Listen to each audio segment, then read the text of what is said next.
Friends, this story begins in Uttar Pradesh. On the bank of the Ganga River, there was an old cracked house. A girl named Radhika lived there. She was just 19 years old, but there was no childhood playfulness in her eyes. Instead, her heart carried the pain she had experienced in her childhood.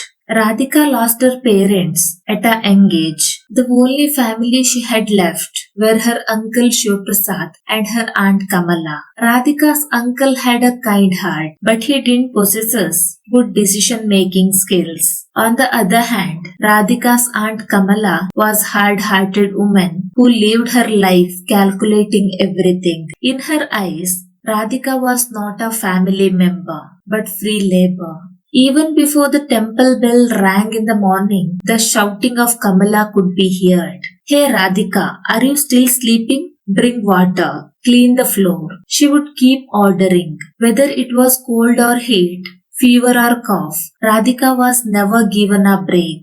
For her uncle and aunt's children, there was buttered bread, milk and fruits. For Radhika, there was leftover rice from the night, along with humiliation. Radhika grew up into a girl with gentle beauty. But more than that, it's patience and silence that have truly grown in her. The neighbors began to whisper, "She has reached marriageable age. It's not right to keep such a girl in the house."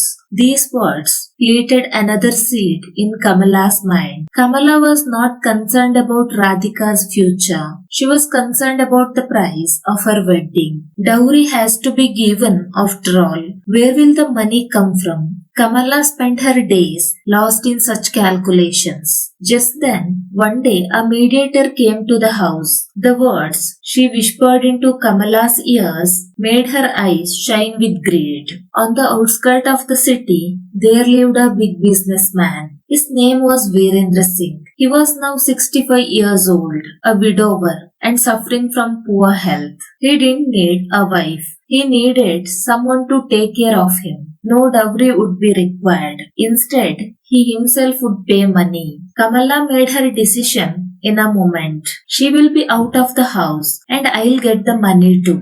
Radhika said nothing. She didn't cry and she didn't argue. That night, she sat on the bank of the river, looked up at God and whispered, "In my life, I have nothing. Your will is my path." The wedding took place quietly, without any celebration. Virendra Singh was in such a weak condition that he could hardly get up from the bed.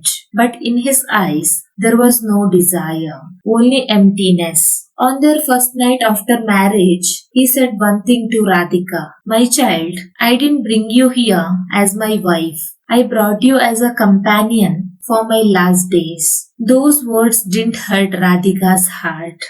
Instead, she melted it. She served him with love and care. Slowly, Virendra Singh learned to smile again. The doctors were surprised at how quickly his health began to improve. One day, Virendra Singh held Radhika's hand and said, "You have taught me a truth greater than my own life. Relationships are not built by blood. They are built by sacrifice." That very day, he wrote his will. A few months later, he passed away peacefully. Relatives rushed in. The lawyer read the will. The entire property was written in Radhika's name. The whole hall fell silent. Kamala fell at Radhika's feet and begged, "You are one of us. Come back with us." Radhika stood up and said, "The day you turned my life into a business deal, our relationship ended. My life now belongs to me." With that property, she built an old age home, an orphanage, and free hospital. Friends, a life built on manipulation will collapse one day, but a life built on service becomes history. Justice may be delayed, but it's never denied.